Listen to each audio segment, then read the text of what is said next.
So this is my last English paper that I wrote as a senior in high school, and it's titled Imposters of Society.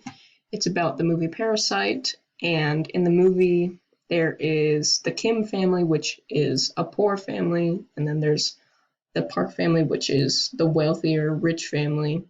And in the movie, the Kim family sneaks into the rich family's house one by one, pretending to be a tutor and a housemaid and a driver, and they all, each of the family members, consecutively get into the house to work for the Park family.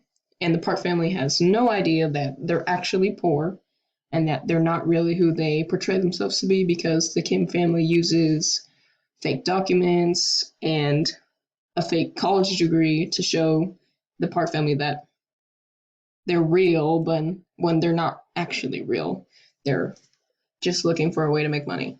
But in my paper, I talk about there is underlying themes and metaphors because in the title, a parasite,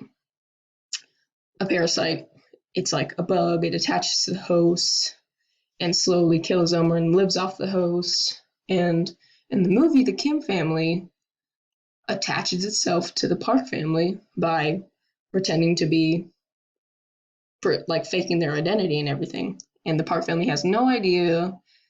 The Kim family uses lies and deceit to get into the house, and the Park family doesn't even question them, but the Kim family lives off of them. And then also in the real world, the rich in general, pertaining to the Park family, they take away like a lot of land and everything, and they make it harder for the poor to live just based on taxes and everything. But the movie really highlights how each of them are parasites to each other, and it's not really one-sided. And then there's a lot more symbolism and metaphors in the movie, but you'd have to watch it to really get a grasp of it all.